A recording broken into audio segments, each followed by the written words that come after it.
This channel does not promote any violent, harmful, or illegal activities. All content provided by this channel is meant for an educational purpose only.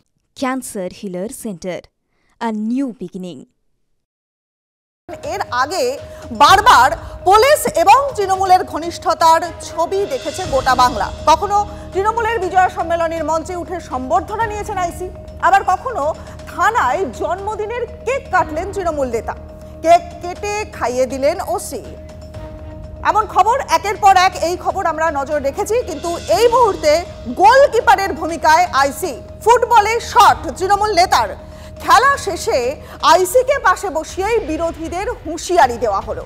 একেবারে চমকপ্রদ খবর যে আইসিকে পাশে বসিয়ে বিরোধীদের হুঁশিয়ারি দিলেন তৃণমূলের নেতা। মালদার হরিশ্চন্দ্রপুর সেখানে একটা ফুটবল টুর্নামেন্ট এবং সেই টুর্নামেন্টের উদ্বোধনী অনুষ্ঠানে বিরোধীদের কার্যত শাসানি ব্লক তৃণমূলের সভাপতি জিয়াউর রহমানের।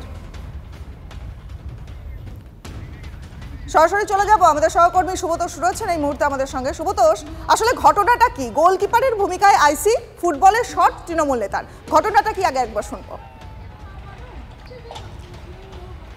দেখো, ঘটনাটা হচ্ছে যে হরিশ্চন্দ্রপুরে তৃণমূলের ছাত্র পরিষদের যে ছাত্র পরিষদ তৃণমূল ছাত্র পরিষদের একটি ফুটবল টুর্নামেন্ট, যেখানে 8টা দল, জেলারই 8টা দল সেখানে খেলবে এবং সেই খেলার উদ্বোধনী অনুষ্ঠানে সেখানে আইসি ছিলেন তৃণমূলের সমস্ত নেতারা।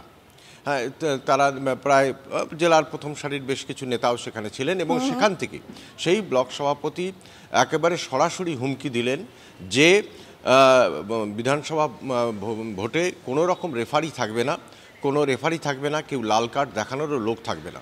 তিনি প্রসঙ্গক্রমে এটাও বললেন যে যেহেতু খেলার মাঠে যখন কেউ পা দিয়ে মারে তো তখন রেফারি লাল কার্ড দেখায় এবং মাঠ থেকে বের করে দেয় সেই প্লেয়ারকে, কিন্তু এই বিধানসভায় যে খেলা হবে সেই খেলায় কোনো রকম রেফারি থাকবে না, কেউ লাল কার্ড দেখানোর লোক নেই। এবং তিনি আরও বললেন যে আর সে কারণেই তৃণমূলের সমস্ত কর্মীরা তৈরি হন, প্রস্তুত হন সেভাবেই খেলতে। তৃণমূলের ব্লক সভাপতি জিয়াউর রহমান তিনি মঞ্চ থেকে ঠিক কি শাসানি দিয়েছিলেন শুনবো। খেলাতে আমরা দেখতে পাই বিরোধীরা আটকাবার জন্য পায়ে মারার চেষ্টা করে, পায়ে মারলে কিন্তু রেফারি থাকে, রেফারি লাল কার্ড দেয়। আমি মনে করি সামনে আমাদের যে বিধানসভা ভোট আসছে, আমাদের যে সমস্ত বন্ধু ভাই যারা কর্মীরা আছে তাদেরকে বলবো তোমরাও সেইভাবে তৈরি হও। আগামী বিধানসভায় জোরদার খেলা হবে, সেখানে কোনো রেফারি থাকবে না, কোনো লাল কার্ড থাকবে না, তাই নিজের মতন হয়ে তৈরি হন। সুব্রতোষ, এই প্রশ্নটাই না খুব কঠিনভাবে সামনে চলে আসছে যে একজন ব্লক তৃণমূলের সভাপতি জিয়াউর রহমান তিনি এই বক্তব্যগুলো পেশ করলেন, তার পাশে আইসিকে বসিয়ে রেখে। তাহলে পুলিশ প্রশাসনের সঙ্গে কি ধরনের ভূমিকা, কি ধরনের সাযুজ্য রয়েছে এর মধ্যে?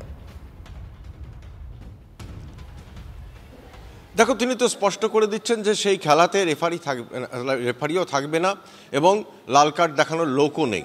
তার মানে তিনি এখানে রেফারি বলতে কাকে বোঝাচ্ছেন খুব স্পষ্ট হয়ে যাচ্ছে। বিরোধীরাও এই প্রসঙ্গ বলছে রেফারি মানে তো যে খেলার মাঠে রেফারি সেই খেলাকে নিয়ন্ত্রণ করে এবং সেই ঠিক একই রকমভাবে আইন শৃঙ্খলা নিয়ন্ত্রণ করছে পুলিশ। সেই পুলিশকেই সঙ্গে নিয়ে পুলিশের সাথে ফুটবল খেলে তারা কিন্তু ঘোষণা করে দিচ্ছেন যে আগামী দিনে আগামী বিধানসভা ভোটে কোনো রকম রেফারি থাকবে না। তার মানে কি সেই রেফারি বলতে সেই পুলিশের কথাই বলা হচ্ছে? পুলিশ কি তাহলে নীরব থাকবে? পুলিশ থাকলে নিশ্চুপ থাকবে? পুলিশ আর লাল কার্ডও দেখাবে না, আর অবাধে সেই খেলা হবে? সেই খেলাটা কি, সেই খেলার পরিণতি কি, কতটা ভয়ঙ্কর হতে পারে এই আশঙ্কা কিন্তু করছে বিরোধীরা।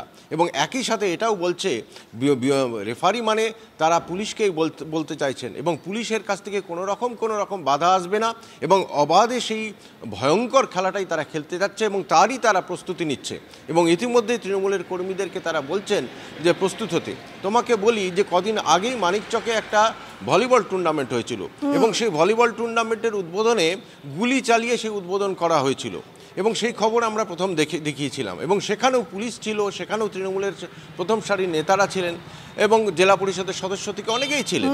তো তাহলে তার সেই ঘটনার পরেই আবার একটা ফুটবল টুর্নামেন্ট এবং সেখানে কিন্তু এইভাবে হুঙ্কার তো ফলে খুব স্বাভাবিকভাবেই এই নিয়ে রাজনৈতিক যখন তরজা শুরু হয়ে গিয়েছে এবং একই সাথে তারা বিরোধীরা দাবি করছেন বা অভিযোগ করছেন। এই মুহূর্তে আমরা যোগাযোগ করেছি সিপিএম নেতা সুজন চক্রবর্তীর সঙ্গে। সুজন বাবু, দেখুন, একজন ব্লক তৃণমূলের সভাপতি জিয়াউর রহমান তিনি বলছেন যে বিধানসভার ভোটে রেফারি থাকবে না, লাল কার্ড দেখানোর লোক নেই। একেবারে আইসি কে পাশে বসিয়ে তিনি এই বক্তব্য পেশ করলেন। আপনার কি বক্তব্য? এটাই তো এ রাজ্যে স্বাভাবিক প্রবণতা। পুলিশের মাথাতে মমতা ব্যানার্জি, জিয়াউরদের মাথাতেও মমতা ব্যানার্জি। দুপক্ষে খেলোয়াড় থাকবে না, এক পক্ষে খেলোয়াড়, রেফারি, লাইনম্যান একদিকে। তাতে যা খেলা হয় আমাদের রাজ্যে তো সেই খেলাই চলছে। পুলিশকে সামনে রেখে বলে এসেছে যা ওরা এর আগের ভোটে করেছে, 26-এর ভোটেও রেফারি থাকবে না, লাইনম্যান থাকবে না, লাল কার্ড থাকবে না, সব একপক্ষীয়। শাসকের কথা অনুযায়ী পুলিশ প্রশাসন মিলিয়ে জবরদস্তি মানুষের মত কেড়ে নেওয়া, দাপট দেখানো, এটাই তৃণমূল রাজত্বে গণতন্ত্র বাস্তবে নেই। বেশ, অনেক ধন্যবাদ আপনাকে। সিপিএম নেতা সুজন চক্রবর্তীর সঙ্গে কথা বললাম। দেখুন, এই মুহূর্তের বড় খবরে আমরা নজর রেখেছি যে পুলিশের সামনেই বিরোধীদের হুমকি দিলেন তৃণমূলের ব্লক সভাপতি। দেখুন, এর আগেও বারবার পুলিশ এবং তৃণমূলের একটা ঘনিষ্ঠতার ছবি কিন্তু বাংলা দেখেছে।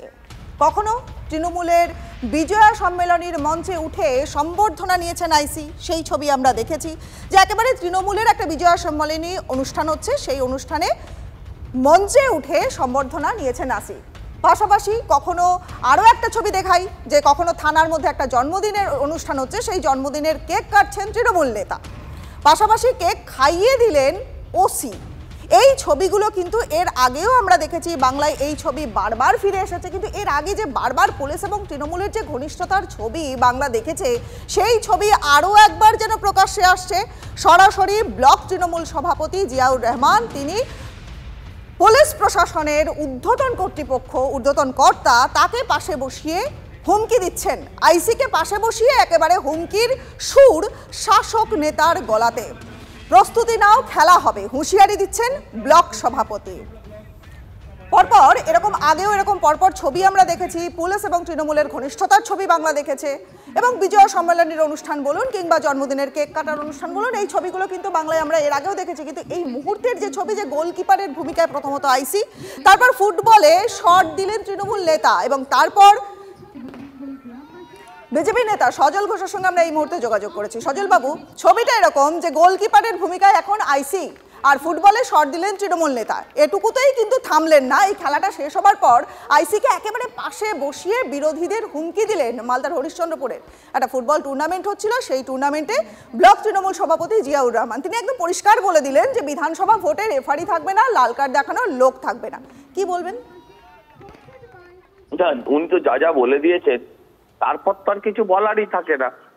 হ্যাঁ, আইসি গোল রক্ষা করছেন আর ব্লক সভাপতি গোল দিচ্ছেন, এরপরে গোলকিপারও থাকবে না, গোল রক্ষা করার কোনো প্রশ্ন নেই। সত্যি কোথায় এসে দাঁড়িয়েছি আমরা, আমাদের পশ্চিমবঙ্গটা কোথায় এসে দাঁড়িয়েছে যে আইসি গোলকিপার হচ্ছেন আর এলাকার তোলাবাজ, এলাকার যারা সমাজ বিরোধীদের নেতা তিনি গোল দিচ্ছেন। এখন আইসি যদি গোল আটকাতেও যান তাহলে আইসিকেই রেড কার্ড দেখিয়ে দেবে, এরা তাকে ট্রান্সফার করে দেবে, উনি তার থেকে ভালো গোল ছেড়ে দেওয়াই ভালো। এইগুলো নিয়ে সত্যি কোনো রাজনৈতিক রিয়াকশন দেওয়াটা খুবই কঠিন বিষয়। পশ্চিমবঙ্গের বর্তমান অবস্থা এর থেকে পরিষ্কারভাবে পরিলক্ষিত হয়। আর হয়তো যখন ওই নেতা বলছিলেন যে রেফারি থাকবে না, লাল কার্ড থাকবে না, তখন জানি না যে বসে বসে পাশে আইসি হাততালি দিচ্ছিলেন কিনা। এই এতটা দলদাসে পরিণত হয়েছে পুলিশ, এতটা চাকর বৃত্তি করতে নেমেছে পুলিশ, যে পুলিশকে নিয়ে সত্যি কিছু বলার মতো আর কোনো জায়গাই নেই। একেবারে বিজেপি নেতা সজল ঘোষের সঙ্গে আমরা কথা বলছিলাম এবং তিনিও একই ধরনের মন্তব্যের মধ্যে দিয়ে গেলেন। এবং এই মুহূর্তে আমরা প্রাক্তন পুলিশ কর্তা অরিন্দম আচার্যের সঙ্গে যোগাযোগ করেছি। অরিন্দম বাবু, দেখুন পুলিশের কি ভূমিকা, পুলিশকে আমরা কি রূপে দেখি? কারণ এখন পুলিশের ভূমিকা বা আইসির ভূমিকা একজন গোলকিপারের, এবং ফুটবলের শট দিচ্ছেন তৃণমূল নেতা। কি বলবেন? আসলে যে বীরভূমে একজন ইন্সপেক্টর ইনচার্জের কলার ধরে টানছিল, আপনাদের মনে আছে দৃশ্যগুলো? পুলিশের উপর মানুষের সেই শ্রদ্ধা, পুলিশ আজকে কাজ করতে গিয়ে যে সাধারণ মানুষের যে আজকে শ্রদ্ধাটা আজকে আদায় করে নেবে, এই ধরনের কাজ দেখলে কি সাধারণ মানুষ নিরপেক্ষতা, আজকে যে কথাগুলো নাকি আমি শুনলাম বলছে যে আজকে ইলেকশনে এই থাকবে না, গোলকিপার থাকবে না। আচ্ছা, আমি ভাবতে পারি না যে এত বড় স্পটটা কি করে পায় এবং সেই অফিসার ইনচার্জে কি কোনো আউটপুট নেই যে এই জায়গাটা আমি কেন যাচ্ছি। আমরা তো ফুটবল অনুষ্ঠানে গেছি, ব্লাড ডোনেশনে গেছি, কিন্তু আমাদের তো অনেক চিন্তা করে যেতে হয়েছে।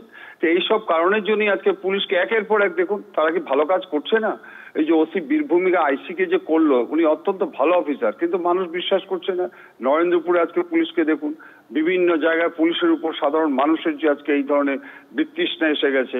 এক সংখ্যক পুলিশ অফিসার তারা কাজ করছে, আর যারা ভালো কাজ করছে তারা আজকে মানুষ ভালোভাবে নিচ্ছে না। সমগ্র পুলিশ বাহিনীকে আজকে এরা অপমান করছে না। এদের কি উর্দি পড়ার যোগ্যতা আছে? আমি জানি না এটা সুপিরিয়র অফিসাররা কি করবে না করবে, কিন্তু আমার মনে হচ্ছে সেরকমই ঘটনা। অরিন্দম বাবু, অনেক ধন্যবাদ আপনাকে আপনার গুরুত্বপূর্ণ বক্তব্যের জন্য। কথা বললাম প্রাক্তন পুলিশ কর্মী, পুলিশ কর্তা অরিন্দম আচার্যের সঙ্গে। পরে খবরে নজর রাখি। মেঘলিগঞ্জের পরে তুফানগঞ্জ পুরসভা, ফের তৃণমূল পুর প্রধানের বিরুদ্ধে অনাস্থা প্রস্তাব পাশ হলো। দলেরই কাউন্সিলররা পাশ করলেন। গতকাল তুফানগঞ্জ পুরসভার প্রধান কৃষ্ণা ঈশ্বরের বিরুদ্ধে অনাস্থা প্রস্তাব পাশ করানো হয়। তলবি সভায় একসঙ্গে 10 জন কাউন্সিলর প্রধানের বিরুদ্ধে ভোট দেওয়ার চেয়ার ছাড়তে হলো কৃষ্ণা ঈশ্বরকে। অনাস্থা আনার নির্দিষ্ট দিনের মধ্যেই পুরপ্রধান এবং উপপ্রধান তলবি সভা না ডাকায় কাউন্সিলররাই ডাকেন এই তলবি সভা। 3 নম্বর ওয়ার্ডের কাউন্সিলর বিনোদ বিহারী বর্মনকে সভাপতি করে সেই সভা হয়। উপস্থিত ছিলেন পুরসভার কার্যনির্বাহী আধিকারিক Sukumar Saha, chairperson, vice chairman সহ সমস্ত কাউন্সিলররা। সংখ্যাগরিষ্ঠতার ভিত্তিতে পুরপ্রধানের বিরুদ্ধে অনাস্থা পাশ হতেই জেলা রাজনীতিতে জোর চর্চা। ভোট ভাঙার পর চেয়ারপারসন কৃষ্ণা ঈশ্বরের আক্ষেপ যে দুর্নীতি না করেও যে চেয়ার ছাড়তে হয় সেটা বুঝলাম।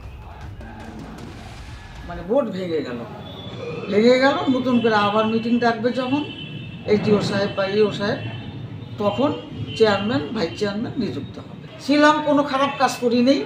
আমার এটাই হচ্ছে বড় মানে বুকের মধ্যে একটা আমার কি বলবো আনন্দ যে আমি কোনো খারাপ কাজ করিনি, আমি কোনো রকম দুর্নীতির সঙ্গে যুক্ত নই। এর জন্য কি আপনাকে সরতে হলো? হ্যাঁ, এর জন্য কি আপনাকে সরতে হলো? না, তা তো বলতে পারবো না। কেন সরতে হলো কেমন করে বলবো? এখন কাউন্সিলরদের মনের মধ্যে কি, তবে তারা আমার সঙ্গে যেটা কথা হয়েছে কোনো অভিযোগ আমার বিরুদ্ধে দিতে পারে নাই।